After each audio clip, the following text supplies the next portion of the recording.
Good morning, everyone. It is Thursday, December 9th, and this is Morning Market Movers, where we do live analysis for day trading. I'm Todd Rich with Nadex. With me from Keep Trading Simple, Brian Caprice. What do we have today? I mean, we've got some things moving. We've got oil, we've got equities, we've got metals, all looking slightly in the red as we're going to open up. In fact, we're definitely going to take a look at how oil rolled over yesterday on that oil inventory report, and we saw some pretty interesting technical levels. We're going to take a look at what's going on in the equity markets, and I tell you, something really fascinating is happening with metals. As we've got CPI tomorrow, and we are going to look at what's going on with gold and silver, both getting clipped this morning. But before we get into that, I do need to share this disclaimer that trading involves risk and may not be appropriate for everyone, that any trading decisions you make are solely your responsibility and at your own risk. And this is an educational session. Please do not construe anything Brian or I say as a buy or sell recommendation. We are doing this for your education purposes. Before I flip it over to Brian, certainly we could take a look at, yesterday I was looking at the wrong at the wrong number. I tell you, your guys go blurry sometimes, but we were expecting oil inventories to drop by 1.7 million barrels. We almost came in unchanged. We've got oil, which is why you saw oil's rally stall out yesterday, and then we eventually rolled over.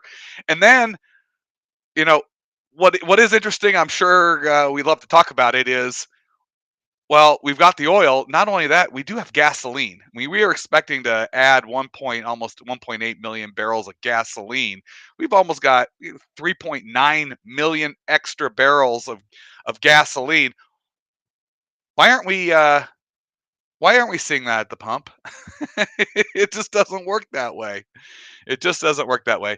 By the way, on the calendar for today, we did also just get some initial the weekly jobless claims, and the employment environment looks okay. But we are seeing weakness in the equities.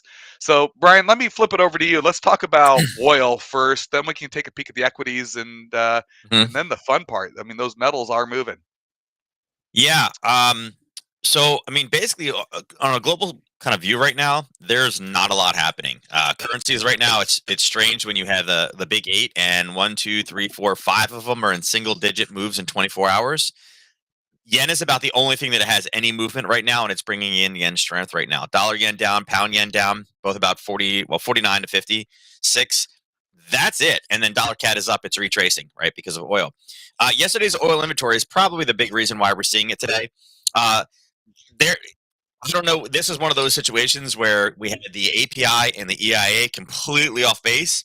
EIA had a down draw of what was minus 3 million barrels. Yesterday, the official, well, the government number came in at minus zero point 0.2. So the forecast was minus 1.5. So everybody expected to be a much bigger down draw, and that wasn't the case in oil. So, where oil is sitting right now, yesterday we saw really kind of oil snap back and forth in the early session, and then it ended at just a little bit higher. It came down. I don't need this at all. It had like a very, very quick short trade and then started to rally back up again as everybody saw that number. And now we're starting to see kind of the increase in supply, or the increase in supply driving the price down. The reason we know that is because it really started to switch last night at about 10 p.m. Like literally by 11:30 yesterday, it did nothing. It just stayed in that same zone, and you can see it just went sideways, sideways, sideways. Basically butted up against the level that we talked about in the European session. It just couldn't get through, but it hit once, it hit twice, it hit three times. Base and finally four, it peeked its head out and then came back and based again. And that was about 10 o'clock last night, and so nothing but retrace back down again. So That's 73. It could not punch through yeah, 73. 73 is right there. So again, level we talked about, no crystal ball. It's just that's where sellers were in the past. I would say right now we do have an area where buyers have supported this down here at 70.89. We've had two touches on it, but barely breached it whatsoever. With all the negativity and this pushing down in the overnight, I actually wouldn't be surprised if we have a bit of a reversal this morning, just because again, U.S. market, we love our oil. We're not getting rid of oil anytime soon. They got it. Something's got to give. Yeah, there's extra supply, but you know there's not really any headlines out there that are justifying it right now. Everything I would say right now globally is everything's kind of set up for anti-US this morning, but again, that can turn very, very fast once the US trader gets in there and can start defending himself. So I would say a potential area is a 70.89.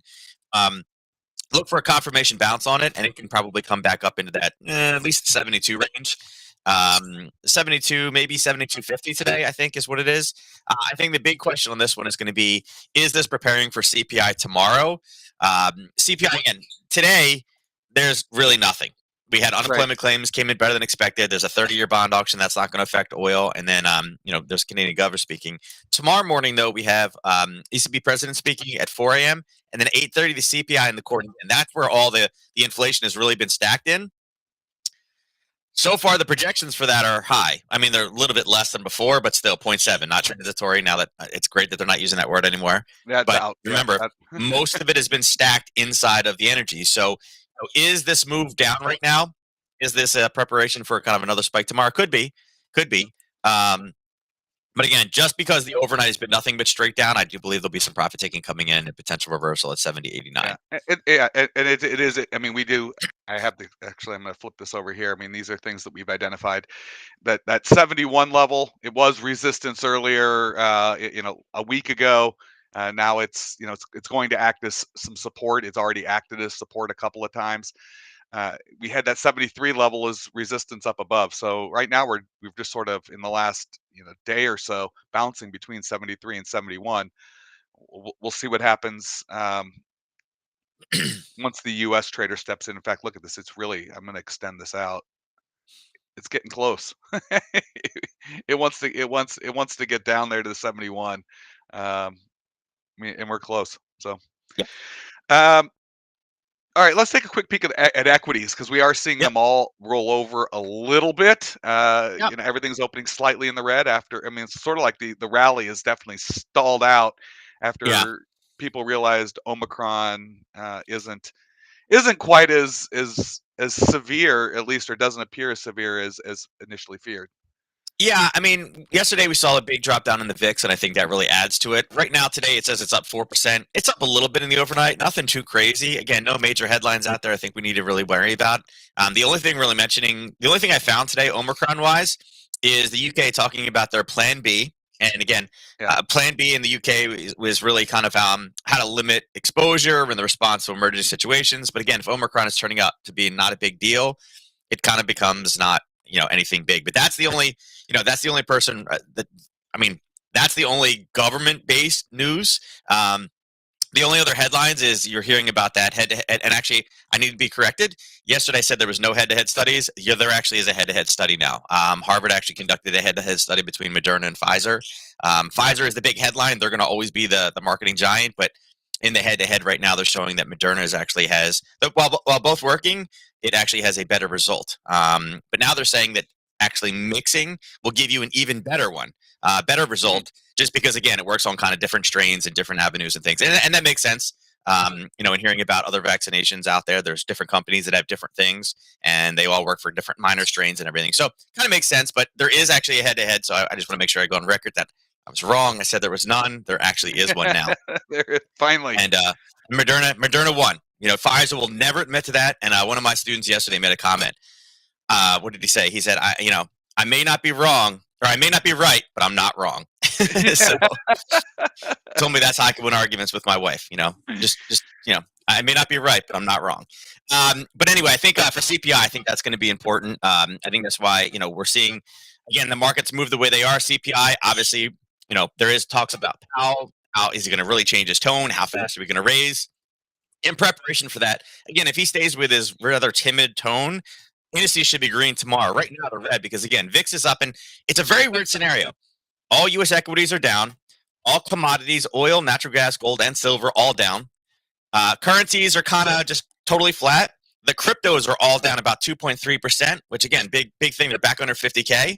And yet TLT is also gapping higher.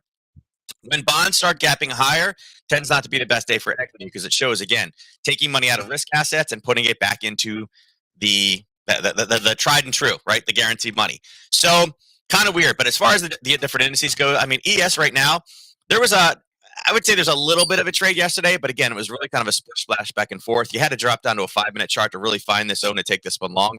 We're basically in the exact same spot we were yesterday. Yellow No circles where we man's were. land. We're right there. So we went down a little bit, went up a little bit, we came back down, and it's not exactly sure what it's going to do. So as of right now, and again, we're going to drop this down to a 15. I would say right now, I mean, there's not really strong zones either direction. I drew this yesterday. I was like, wow, that looks really good.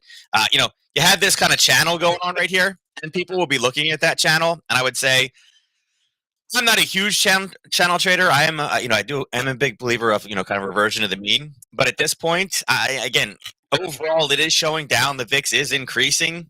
Is there a great area to take this one short?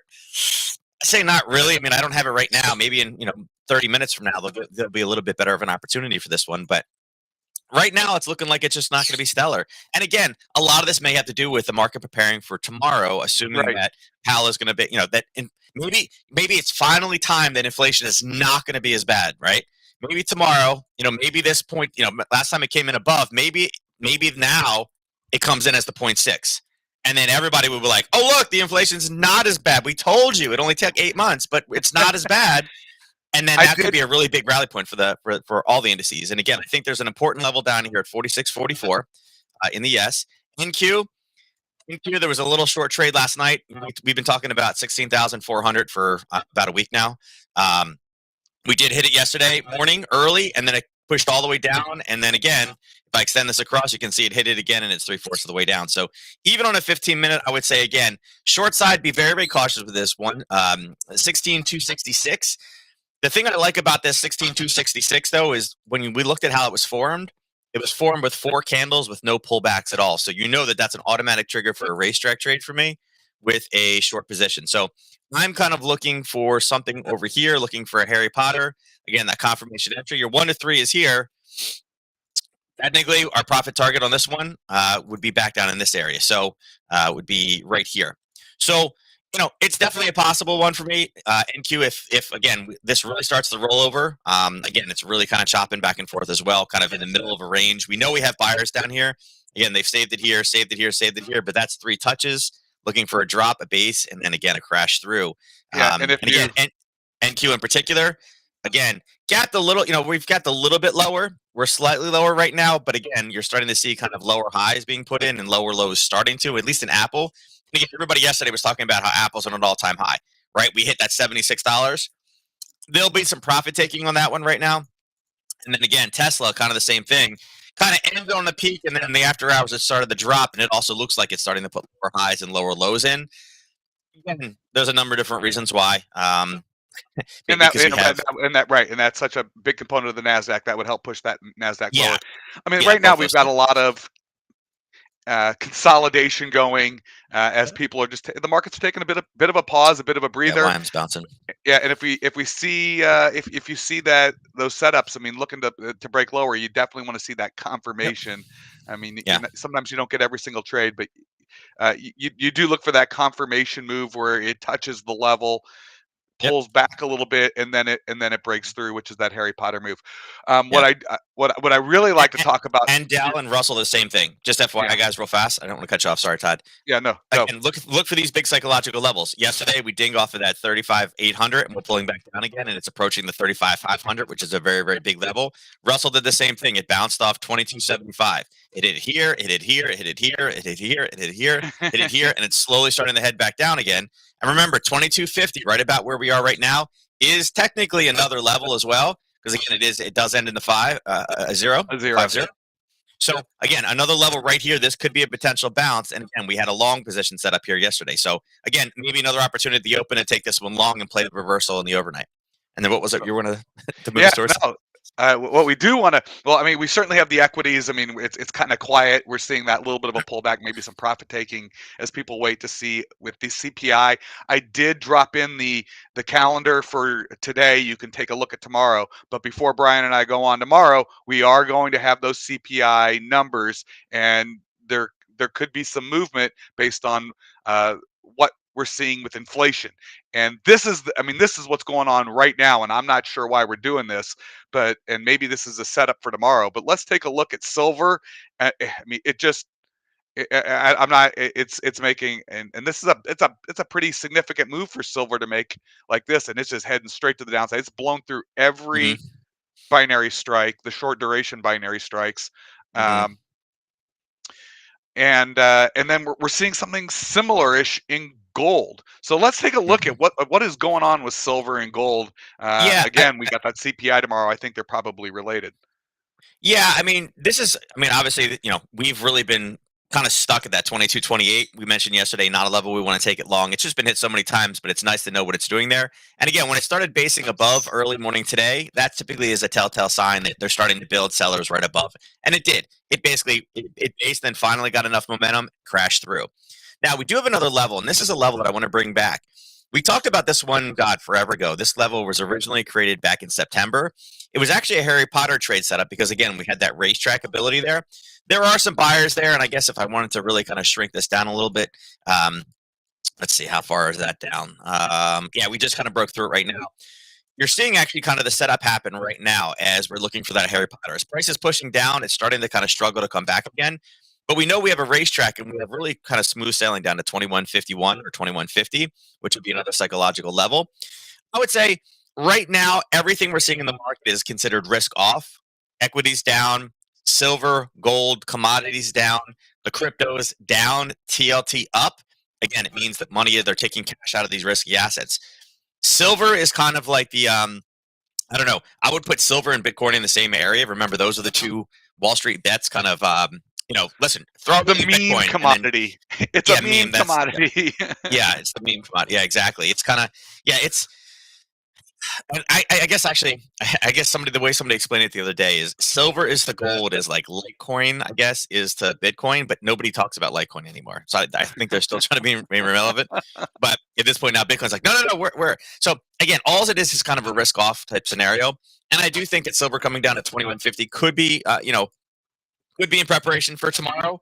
But again, at the same time, we've been under forecasted for so long, eventually you will have the opposite side of the spectrum where inflation is not quite as high.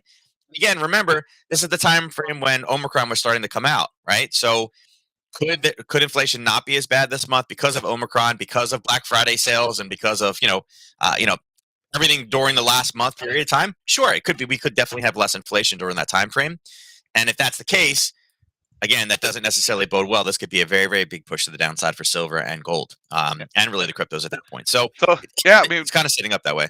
it is kind of interesting. I mean, it's making a move, and that's a pretty big move for silver right Mhm. before the CPI number tomorrow morning. So tomorrow morning, definitely going to be kind of an interesting time for silver. Here, do you mind? And if you wanted to, do you want to bring up gold quickly, just take a peek at it Yeah, before we jump yeah, out of here?